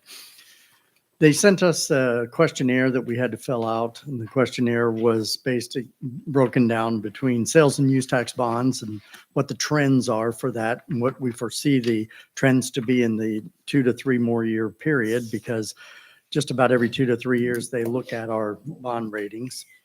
Also our credit worthiness, what is our debt? What is our potential future debt? What do we anticipate our financing needs to be over the same period of time? They asked what our current debt situation is, and whether we've gone out and got any kind of operational loans, and we had to disclose everything that we had. The local economy, how it's doing, what we foresee as potential future growth in the city. Also our finances, what is our budget challenges for now and the upcoming future. Also in management, they talked about our cyber security as far as being pretty much attacked with ransomware or so forth. Have we experienced any turnover in key executive positions? And we have, but mostly it was due to retirement. And they also wanted to know if we monitored outside vendor procedures and have we experienced any cyber incidents recently? And then what our severe weather environment risks were. And there's 2 ways you can go with that answer. One would be we've encompassed a lot, but that's not what the bond would be looking at. They'd be looking at if a tornado came through and damaged us, what's our disaster recovery? And so we talked about that in here as well. So they received a very detailed, long, lengthy response back to them to peruse. And then they set up a ratings call with us. Now they have done their homework. So you really, they know the answers to a lot of that based on the information that they do on their background side. We did receive a phone call from the analysts. There were two of them that were on the call, and Charlotte and the mayor and I discussed with them answers to additional questions that they had as a result of the responses that they were provided. So in that realm, came back, the credit profile came back an unenhanced rating to now we were BBB plus stable. And our rating is now A- positive. We have been upgraded, and that is now official, and that report has been issued. The credit highlight was that they rated us that on our Series 2 2020 sales and use tax refunding and improvement bond. The outlook is positive, and they upgraded us based on a reflecting of a sustained trend of increasing pledged revenue leading to maximum annual debt service, which they call MADS, coverage, improving the level that we consider to be adequate to strong. That can change. They will reevaluate that periodically as they see what the trends are, because they do get our reports. As far as the unenhanced rating, what that means is that we do not have our bonds, they're not insured. They're collateralized with the tax. What this means to the city overall is that our cost of borrowing is, and that's important because we're looking in the water systems revenue to look at potentially bonding capital improvements that are going to be needed. And that has been factored into the debt service, has been factored into the rate increase that they are going to be looking at as far as their phase 2 to cover the debt service on any kind of bond financing that we're going to going after. And unenhanced rating means that you're not in, those bonds are not insured. So one of the things that we did, we put it out there to a couple of people, a couple of groups that are bond representatives, and they provided us with a solution that they think that we would be entertaining looking at. You know, both the companies, I'm not going to name them here, but one did have the insured bond, and that is adding to the cost of that financing. And the other one did not because of how they were placing it. So there's some creativity there. The enhanced rating is a little more costly to a city because it's saying, we feel like there's more of a possibility that you would not in the future meet the debt service, and therefore the insurance would kick in. We're not at that point because, like I said, on their bond that they're looking at this rating from is a sales and use bond. It is not a revenue stream bond, which would be what the water sewer would be looking at. So that's why there's a potential that we would be looking at potentially looking at an enhanced rating rather than an unenhanced. But all in all, it's good for the city. It is a positive increase. There was a lot of work that went into that. The rating came back exactly where I predicted it to come back to before we even had the ratings call when the mayor and I discussed this. So it's positive for the city. And I want to commend Tom too. He was so integral, I felt like, even though he says they knew the information. He's just very talented at crafting the right answers. I was impressed. Way to go, Tom. Yeah. So I'll see if I can get the same laughter I got this morning after Tom announced what I already knew it, of course, and Tom was telling this to the department heads. I said, well, due to my guidance, Tom was able to, okay, never mind. So that's kind of what I got this morning. So, yeah, thank you very much. Thank you. Yeah, they do. Absolutely. Thank you, sir. Excellent job.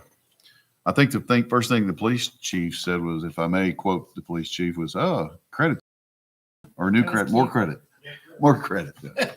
I'm surprised the chief of police, fire didn't say that. That's an inside joke. Okay. So moving on from my bad jokes. That is the last item on our agenda. Department reports and questions from council. Most of them are here. Well, sewer water's not here, but well, I'm sorry. Savannah's here to represent. Oh, hi, Dalton. I forgot you were here. Well, it seemed like you were Parks and Street a while ago. I couldn't tell who you were representing. So there they are, gentlemen. If you got some questions or comments for them. I got some questions for Jeff. Yes, sir.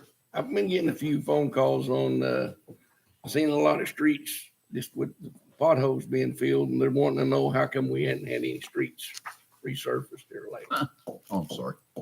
Good timing. We did resurface Aspen Terrace. And your road, by chance, National is, engineers and, going on right now, they're out there measuring the drainage to resurface that street next year. Our resurface on Bell and Denver is on the grant that we got. It will be in January. So we're rolling that over. Then we have the new construction, of the street, Veterans Way, between Westwood and, Woodby Drive. Where are we at on warranty work on Center Street out there from Forest Green? All this new resurfacing, it got When too early. the contractor that did our, overlay on Aspen, when he comes back to overlay the rest of, Veterans Way, he'll fix that then. Talking about by the dairy. By the dairy, by Walmart, there's about 3 or 4 little potholes showing up. He's gonna come back and do those for us while he's here. You guys able to look at, the drainage coming off of Damascus there into, I think they went out. I didn't get in on it, but Yes. Which is we've got that engineered as well. which is part of the bigger Yes. drainage study that goes all the way into town on Denver. We've got one from, basically from from Center all the way down to the highway. Talking about the lady that was here. Plus, Yeah. plus the Damascus, so. We've got, some drawings back from the engineering on that too, so.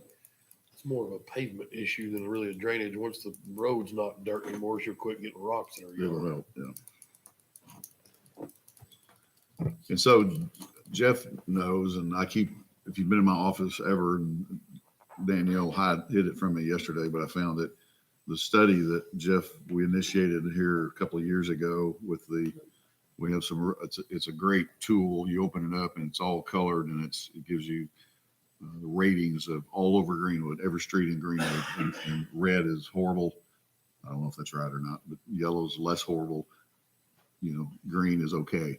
So we try to talk about those and put them on a priority list, kind of like what you were asking, who needs to be overlaid first and all that. So it's a constant deal. Yeah. Thank you. Yes, sir. Also, the second wave of the RDOT, is for Ware Road, it's gonna be, I'm not gonna hit that for sure, but we've already got our paperwork in to do Ware from 96 to 10 as well. I'll piggyback on that. I know you didn't ask. This is the RDOT. Obviously, the bypass, everybody sees it every day, and sometimes you don't appreciate what's going on because you see it every day.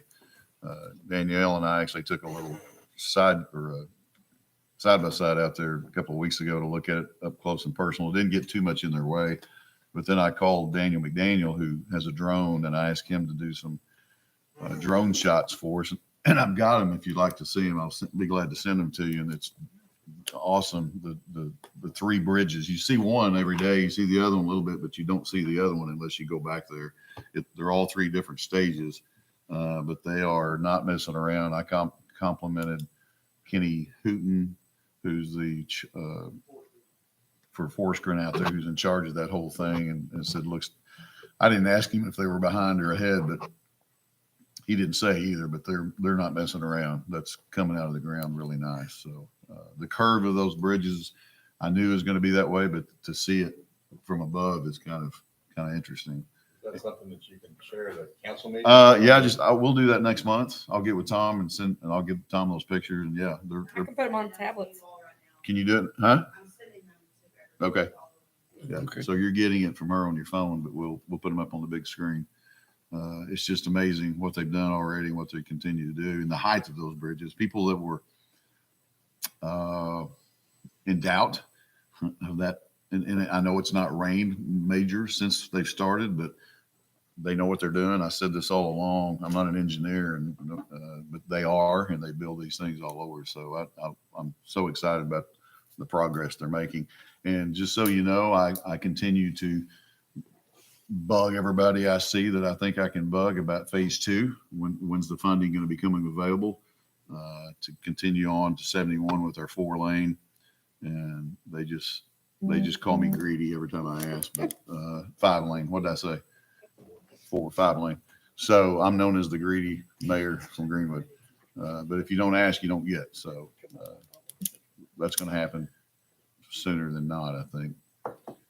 Anyway, and 10, if you don't travel 10 out there from Swepco out, it's bad. So our hope is, Mr. Bell and I have agreed for a couple of years here that surely to goodness they're not going to leave here and come back 5 years later and overlay that, or overlay it now and they have to come back again because it's getting beat up out there. So, and we do continue to monitor. I know you see and hear things. We have bonded what we think we need to bond, right? From these dump trucks that are coming in and out of town. Greenwood's never seen that kind of dump truck travel in this town, even though everybody in town owns a dump truck. It's amazing the dump truck travel. And so we are allowing them to travel out of town empty because the decision was made. I think I've already said this once, but they're, according to statistics, they're not any more harmful than a truck or a pickup or something. So I know there's 6 wheels and all that gets, or however many there are, 12. So we're watching that, and we're certainly monitoring those potholes that pop up. We don't want to have to try to pay to overlay that anytime soon because that was the deal we made with RDOT. So I think you're going to see some action down here on this bridge, on the bridge that we utilize now on 96 pretty soon. Not tearing it down, but they're going to probably be moving because that bridge is going to be removed and the new bridge will be beside it. So they'll be able to build that bridge before we have to abandon this road. So I think you'll probably, and we assume with what's the name of that company? Manhattan Bridge Company here. I wouldn't think they're going to leave and go somewhere else and try to come back and build 2 more bridges. So, but that's just my thought process. They're going to tear down the last house and Okay. So that's empty now and they're ready to. That looks a lot different over there. If you've not been over to Pink Bud area, I'd advise you to go take a look because it's different. So the last house will be coming out. The one next to El Palenque will stay. That's. When is the Masonic Lodge still coming down? Yeah, absolutely. We got a call from RDOT not long ago asking me, because I had said it out loud too before, that I've told the Masons that if they need this room to meet, we could provide that for them, or we could help find another accommodations around town. RDOT was just saying to me, and we're really not in that, don't have to be, but I try to offer as much help as I can with them. From what I got from RDOT, they were getting close to needing to tear that down because that's next very high on their priority of coming in and make that connection on Center or Main, sorry. Which leads me to this. We will do the Trail of Treats or whatever we call it, what we do with the school every year. It's not going to, we thought there was a little bit of worry and concern that we wouldn't be able to use the trail because of the road. They've got that closed now. But I spoke to Kenny again, and he assured me that they will make that as smooth as they're not going to take all the dirt off, but they're going to make it nice, safe, rope it off, do whatever they need to do, make it safe where we can still use the trail for the kids and not change anything. Chief and I went over there and looked at it, and it shouldn't be that a big a deal. And he assured me they would do anything and everything they could to help us make sure we can still do that. Because you're saying all that, and it's on my mind, right behind the Masonic Lodge, there was a little bridge that went over the trail. And it was wooden. An Eagle Scout project, had a plaque on it. I'd like to have that plaque. I don't think that's been bothered, has it? Okay. Casey or whoever. It's still there. Okay. Now when it gets closer to the main connection, it may need to go. I don't know, but I'll find out. But yeah, If the plaque just wouldn't end up in the bottom of a burn pile. yeah, no, we'll I'll make sure. He was a kid Danielle, out if of you'll Hartford. remind me to call Mr. Hooten, we'll make sure that's saved. Yep. Department heads. Oh, go ahead. No, you're good. Department heads. Just, Tom, I was thinking backwards to our rating. I don't think we've ever had an A. Yes. We've had Bs. Thank you. Do you know, have we had an A before? I don't think we've ever had an A. And I go back to, so Donna, and then she sued us. And then we went to Dallas. I thought he was gonna have a nervous breakdown. And then we went to Steve, who got fired twice. And he's not here. So. And then we went to Ann, and she was just way over her head. But anyway, I appreciate your diligence, and you're my favorite financial director out of the 5. Wow. I have a few favorites, and you're in that elite group. I have That's a favorite nice. mayor. Here we go. Go ahead and say it. Wow. Go ahead and say it. But you do an excellent. She knows. I know she knows. Okay. Hey, she cracked the whip, man. Yeah, I she mean, did. things got done. Yeah, whatever. Okay. I had the just street- wrote some memos. That's Yeah, all I had the street department and the water and sewer guys calling me, chewing me out. Get her off of her back. Like, Get make her us off of work. them. No, I'm kidding. That's not Before you pack it up, young lady, I would like to say to you, thank you for being here. Thomas did us well, and you've done us well too. We appreciate you. Sadie from River Valley Democrat Gazette is moving to Irving, Texas, so she's going to need a lot of prayer. But she's from Texas, so we're losing another reporter. Don't know who your replacement is, but thank you for being here. We appreciate your reporting and reporting the facts. That's important. Thank you so much.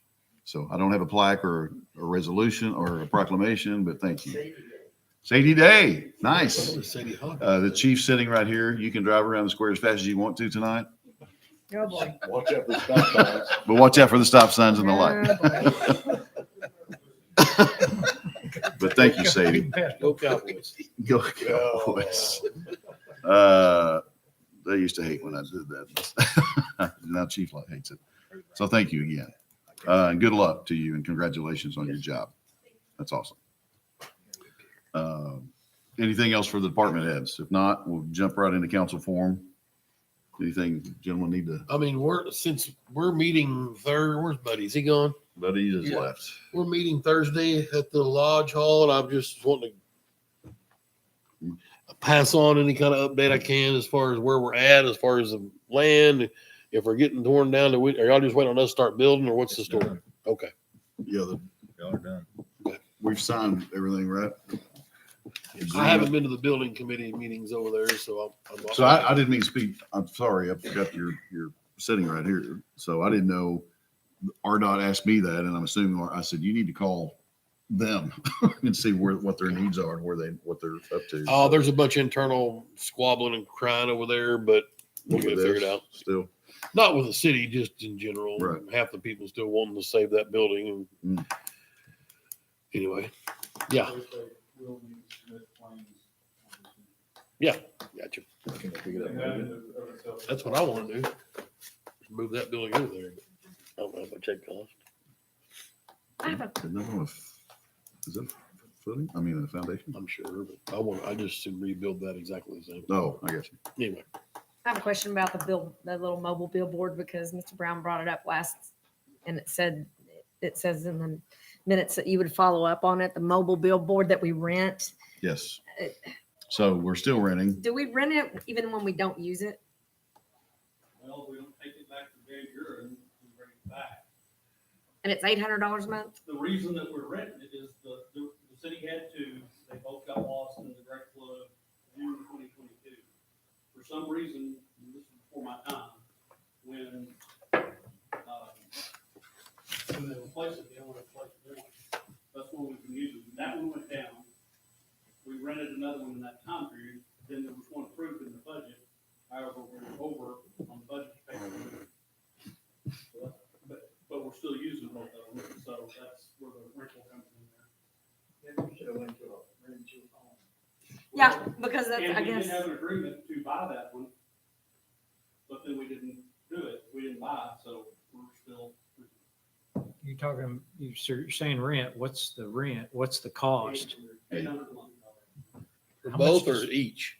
Just for the one. One of them's ours. One, yeah, one of them, they did replace. What is the cost? Of a new one?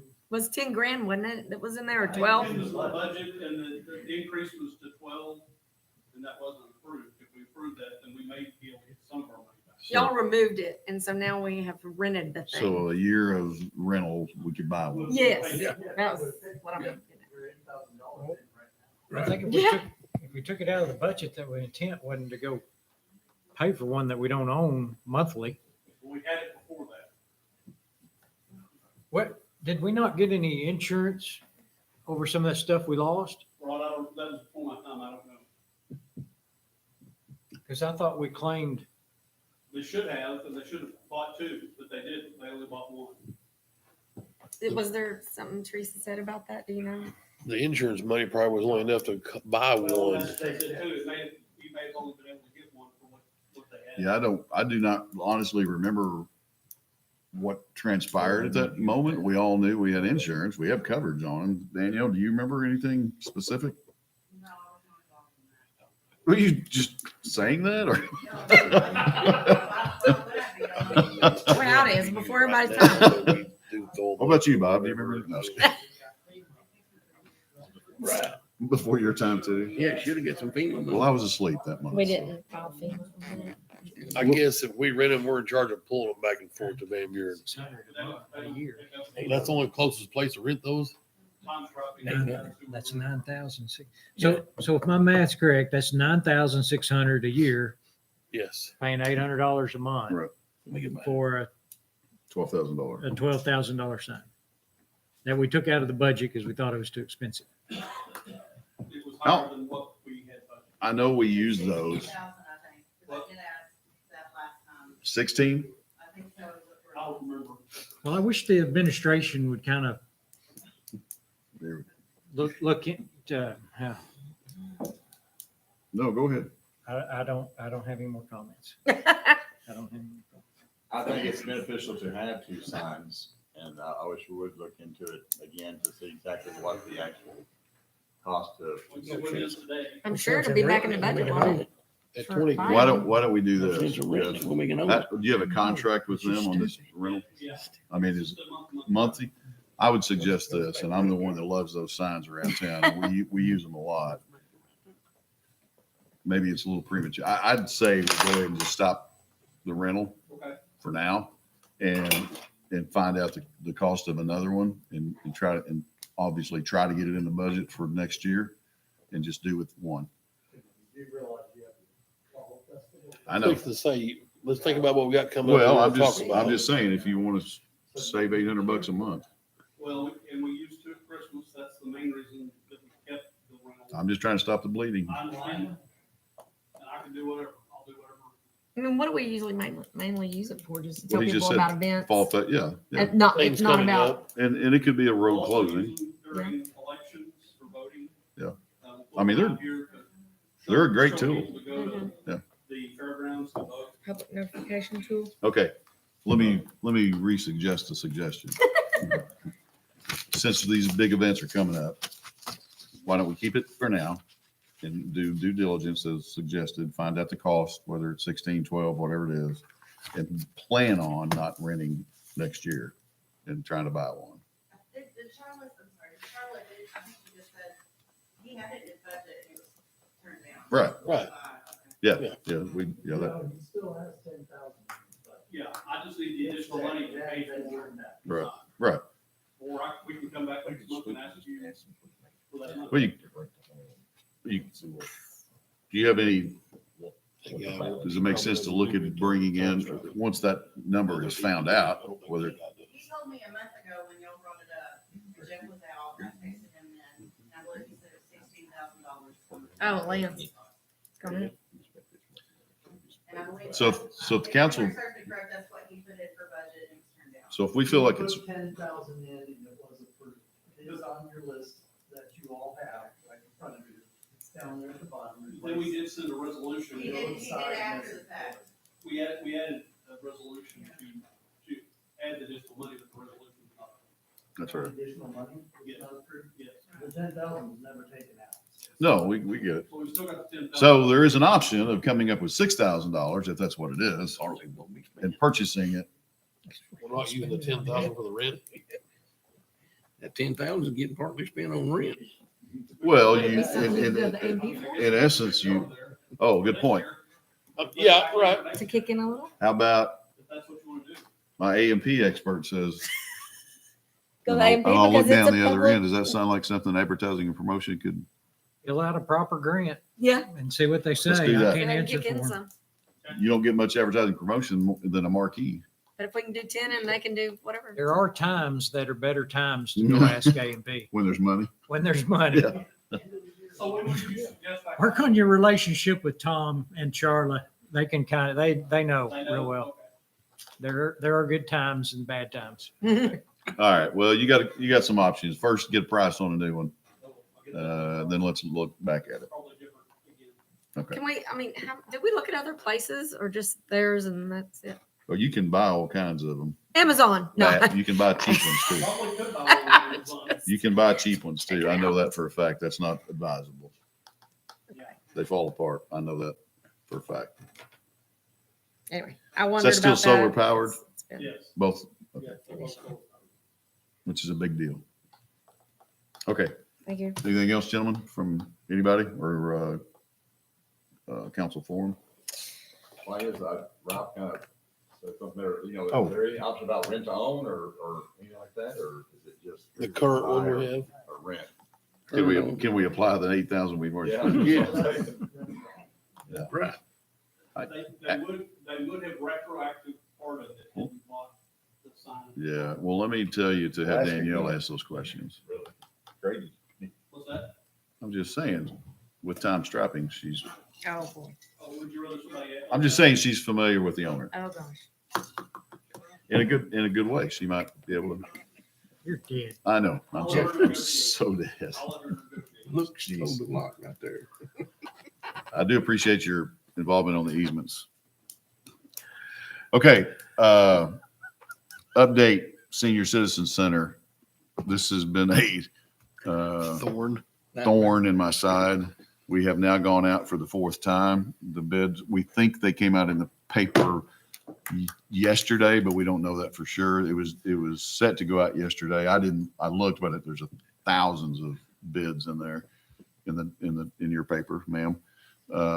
So if it didn't come out yesterday, it'll come out next Sunday, and then it'll come out the following Sunday. And then we are scheduled, if it came out yesterday, we're scheduled to open bids on the 24th, I believe. Is that right, Danielle? She's not talking to me. The 24th. And so we scaled this thing back as much as we feel like Yes, the 24th is the bid. it hoping and praying that it comes back within budget. So we'll know something hopefully as soon as I can. I'll let you know. Yeah, I know I've communicated. I haven't been over to the center in several weeks. I did talk to Lisa and explain to her, and we're trying to keep everybody informed over there what's going on and where we are. So Okay. Well, I had something to ask me, so that's why. I Sure. was asking Yeah, the yeah. question. yeah, and those people are anxious. They are very Yes. anxious to get in. So hopefully this fourth time's the charm. We'll see. I just wanted, the only thing I've got to add is to Mr. Kelly here that spoke earlier, just to keep doing with your stop sign and do not drive down here at the Coker and Center intersection. You won't believe what's happening down there at that traffic signal. Yeah. You think the stop sign's bad. So just stay off this side of town. Mr. Terry is not a fan of our traffic. So in case you- Especially there could be some road. rage Amazing. Yeah. Early in the morning. That's true. It doesn't matter what time of day. Anytime, midnight, 3 o'clock in the morning. Yeah. Anything else from anybody? I think it's been a productive meeting. It is, Yeah. believe it or not, it's only been 2 hours and 7 minutes. That's pretty much a record for us. Thank you. I clapped that too. I would entertain a motion to adjourn. I'll make a motion. Second. Second. Thank you all. Well, the motion was awful blurry, but the It second, was. she knew Yeah, that was. yeah. It's hard to tell who did the motion. Yes, congratulations on your switch of jobs. Is it a promotion or just a going back home? You got poached? You got headhunted? They wanted you to come down there. That's a compliment. You hold out for the highest bidder.